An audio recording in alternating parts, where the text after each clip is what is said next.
creating communities where people with and without disabilities can live and learn and love and serve and worship and just be in the company of one another. I want to speak today on the topic of belonging and highlight actually some of what we're learning in our research about what it means to be a community that's really marked by belonging for a segment of our community that often encounters wounding as much as they encounter welcome. I want to talk about what it looks like for young people with Down syndrome and autism and intellectual disability to be parts of communities where they're seen as indispensable and where they truly, truly belong.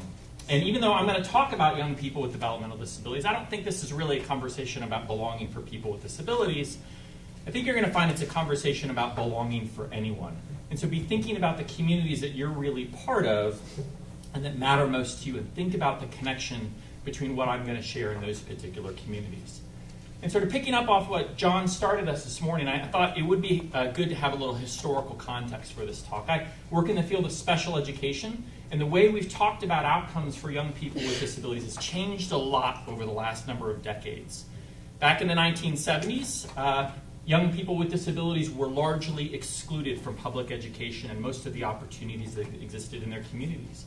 And as we begin to pass great legislation that you saw this morning, and advocacy work and policy changes, more and more young people became part of experiences that happened in their community but largely segregated from anyone else who didn't share the same label that they had as well.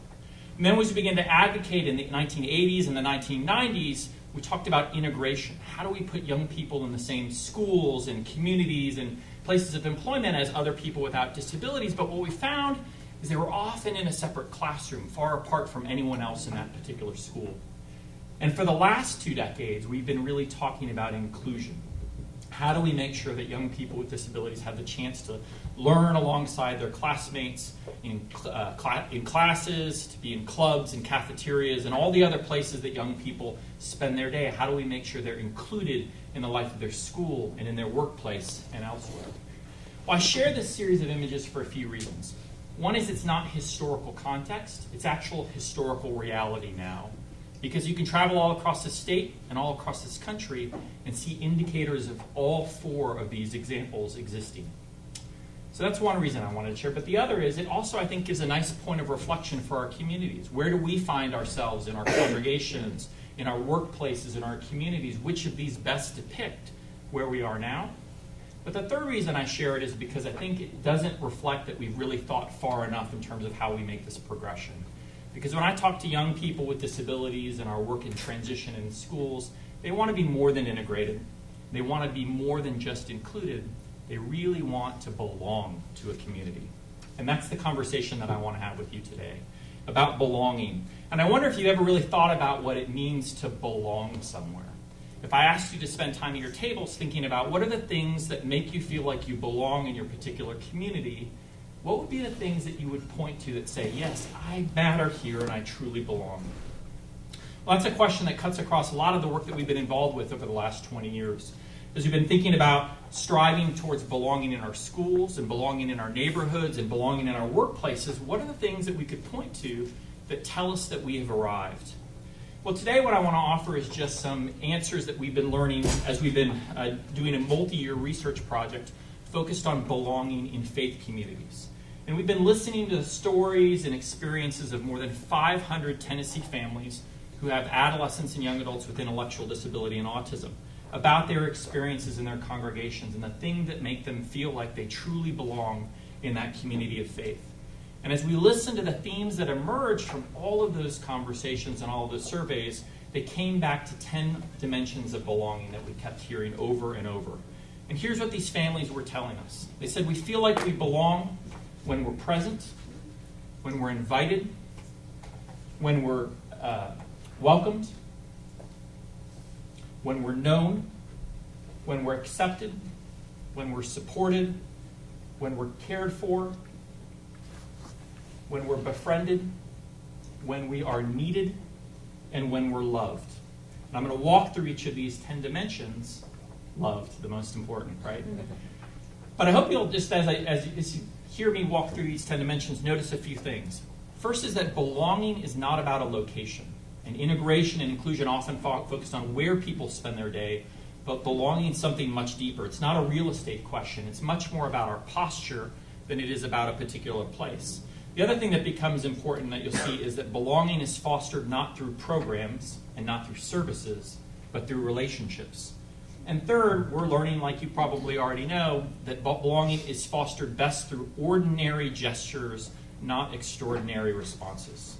So I want to walk through each of these in my remaining time, and you can use it as sort of a point of reflection as you think about the communities that matter most to you as I walk through. But let me begin with presence, because belonging always begins with presence. You cannot have a presence in a community if you are not actually present. And yet the principal barrier to belonging in so many corners of our communities, but including our faith communities, is that people with disabilities are not part of our worship and our service and our learning and our fellowship activities, all the things that make up congregational life. And it's hard to feel like you're part of a community from the outside.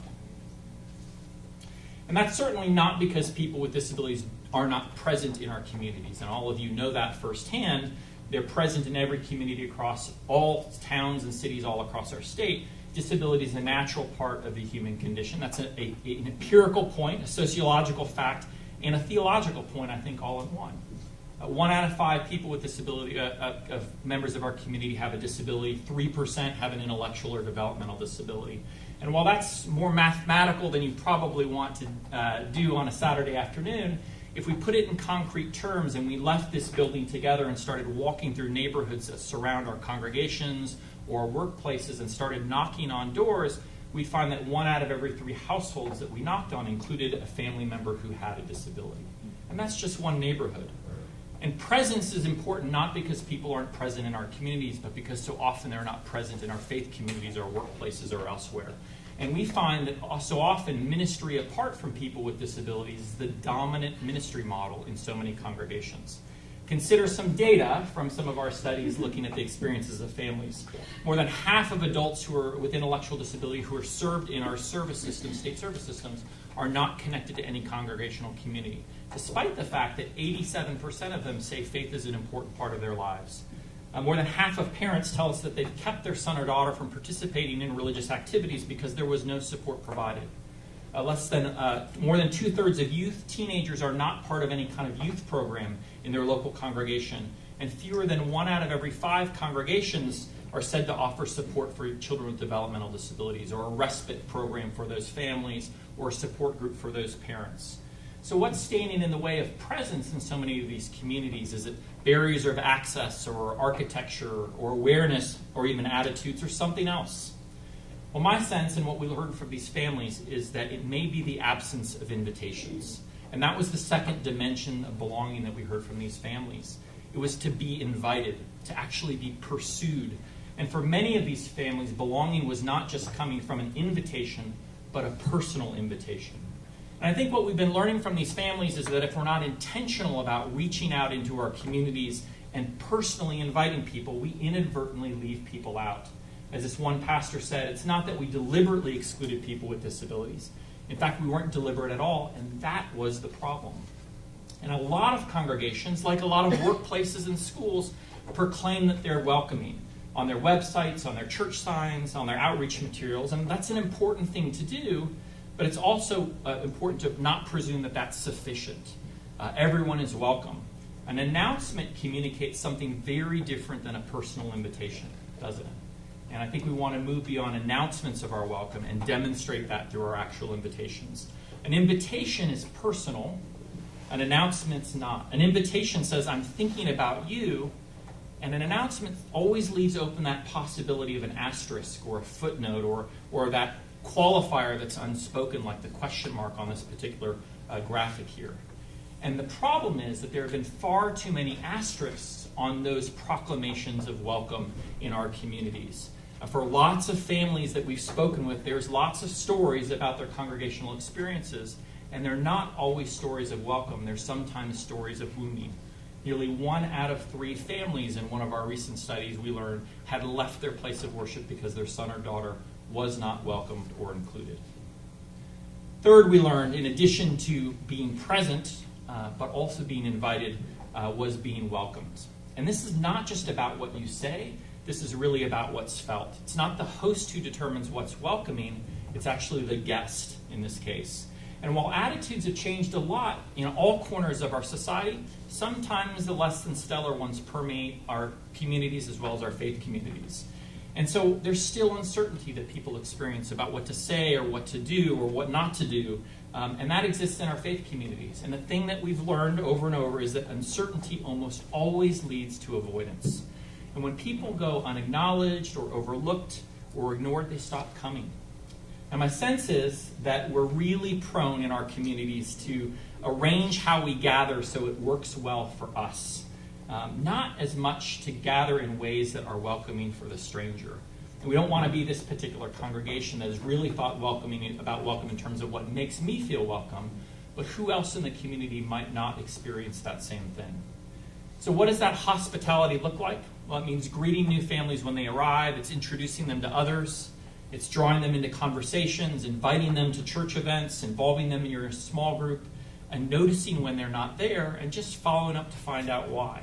And those are very ordinary actions that families talked about that sent a really powerful message that says, we're really wanted in this place.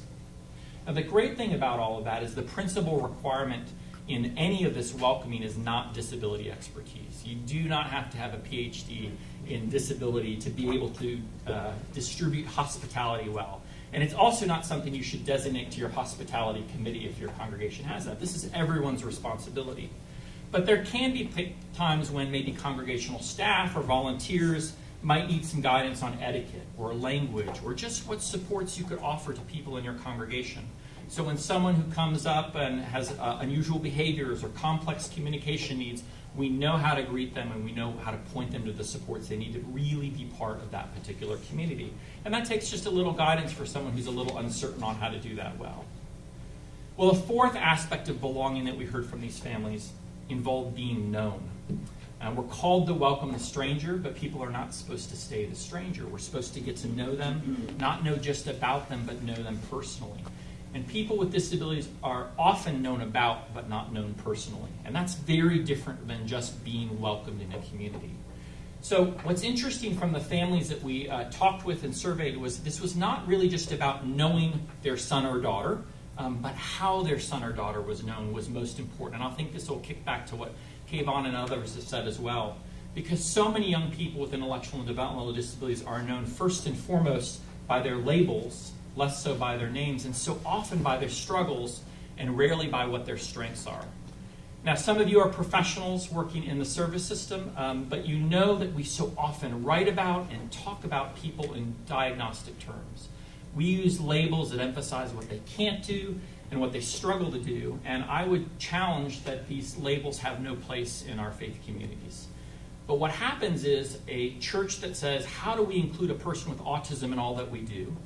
Or someone who is running a youth program in a synagogue says, how do we include young people with significant disabilities?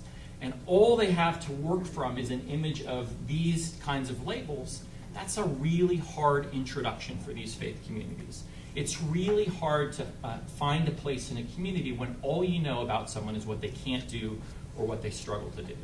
And so the challenge becomes from these families is, can we make at least as much, if not more, investment in coming to see people in terms of the strengths and the gifts that they might bring to community, the things that would make them indispensable to the thriving of that particular community. And that's a different way of coming to know people. We often mislabel people in this way. So can we think of people with disabilities in terms of their strengths and gifts? This group should, if this was Sunday, would shout out amen. Absolutely. Yes, thank you. So, but to prove a point that doesn't need proving, we did a study, of course. But we asked these 500 parents of these young people with intellectual disabilities about their sons and daughters and the things that were their strengths and their positive qualities.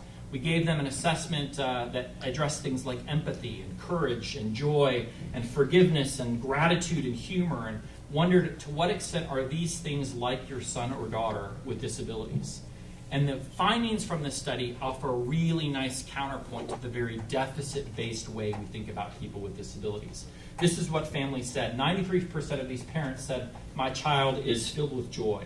86% said, my child enjoys life and is thankful for life's simple pleasures. My child has a great sense of humor.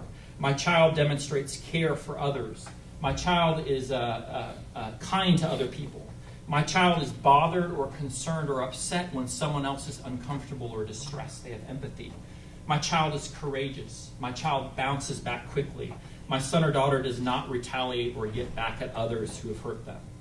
And when we start to see these sorts of positive qualities and strengths, you start to say, well, how can a faith community, how many faith communities could find a place for someone who's known for their gratitude and their empathy and their kindness? And how many people would love to develop a friendship with someone who's funny and happy and thoughtful? And how many businesses would be quick to hire someone who's known for their persistence and their joy and their kindness? And this is the same group of young people that we're talking about, but it's a different lens upon which to see them. So that led us to the fifth element of belonging, which was acceptance. Belonging involves being accepted, and being accepted doesn't come through an informational campaign or an awareness activity. It comes through personal relationship. The families that we spoke to talk about their child being welcomed without condition and treated like family and embraced for who they were, who they were. And attitudes have changed a lot, but I think that presumption of acceptance still is not automatic in our congregations. We were struck by the fact that families who were part of a congregation, just over half said my congregational leader is accepting of my child, and just under half said other people in my congregation are accepting of my child. And these are the families who were still at a particular congregation. So it's striking. And the concern, of course, is in the dark corners of those particular graphs. So maybe there's a place for awareness activities in your particular congregation, something that sort of promotes awareness and acceptance of people with disabilities, and congregations do that quite often. But I want to emphasize that the way we really change attitudes is by putting people in positions that they actually encounter one another and develop friendships, and that's what we've learned about how real attitudes often change over time. I will say, for any of you who happen to have a leadership role in your congregation, what happens from the pulpit also really does matter. If you've got a pastor who is unfazed when someone answers his rhetorical questions in the middle of the sermon, that's a good sign. If you've got a pastor who, rather than sending a noisy young adult with a disability into the cry room, says, we're going to send everyone who could only worship in total silence to the cry room and let everyone else out here worship with a little noise.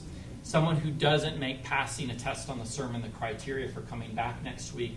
All of those are really important postures that communicate out to a congregation that this is a community for everyone. No asterisks, no footnotes, no exceptions.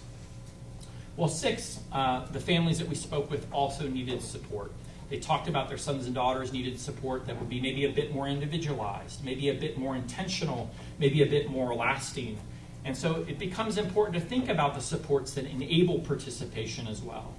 But this, too, is not a place to make presumptions. It's a place to ask good questions. Just under half of families said anyone had bothered to ask, what's the best way to support your son or daughter in the life of that particular faith community? So ask good questions. Find out what support someone might need. Find out what would make Sunday morning or Wednesday night or Saturday or whatever you worship the best day of the week for their particular son or daughter. And I don't know what the families will tell you. There's all sorts of things they might identify. These are findings from a study that we did that we asked parents, what would be most helpful for your son or daughter? Things like disability awareness efforts, informational resources for families, an advocate for families, spiritual counseling from a leader, and they go on and on, the kinds of things that might come up when you ask families. But every family might point to different things, and individualizing that support becomes so critical. If you're interested in learning more about those different supports, we did put together a guide that is free for the next 24 hours on our website. And then after that, it will be free also. So free if you get it while it's free.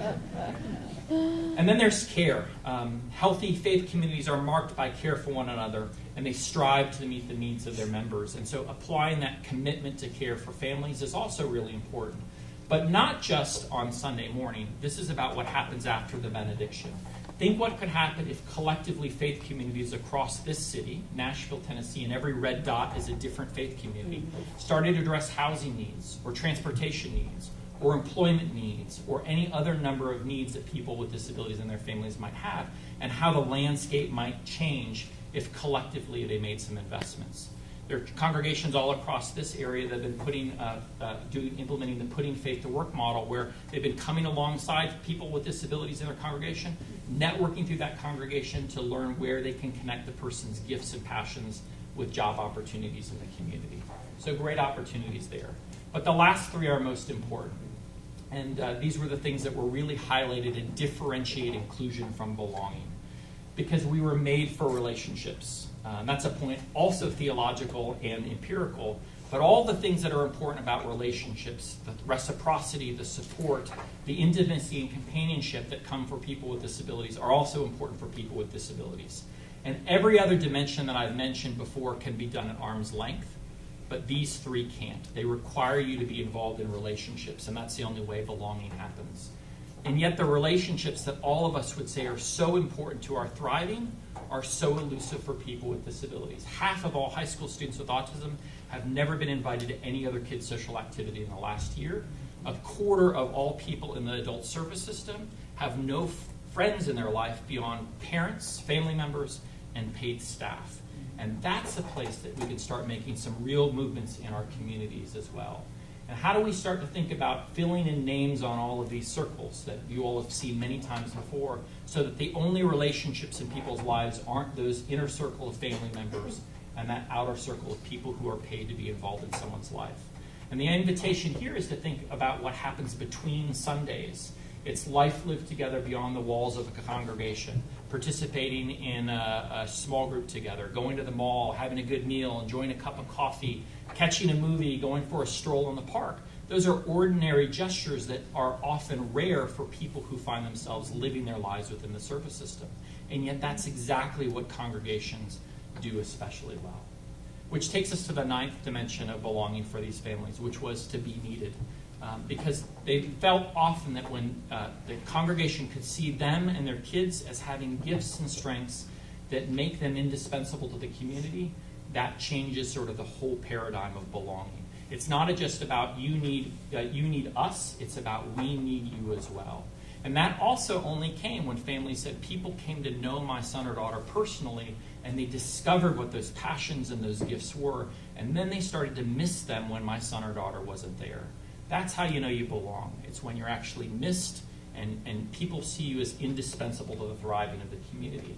And it's only when that happens that we stop thinking about inclusion as a good thing to do because it's good for them, and we start doing it because it's good for the community as a whole.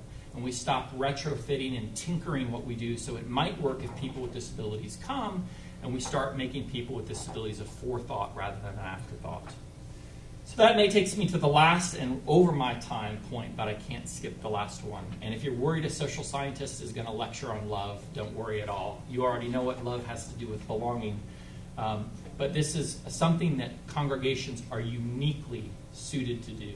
The scriptures are replete with calls to be places marked by love. And that's something that we can do as service systems, but not in the same way that congregations can do. And there's a gentleman by the name of Wolf Wolfensberger who said that healing for wounded people with disabilities begins with three messages. The first is that you are valuable. The second is that you are as valuable as anyone else. And the third is that you are loved. And so that for these families became sort of the pinnacle of belonging. So to conclude, I think this is just a place of reflection for you as you think about the communities you're part of, whether they're a faith community or any community.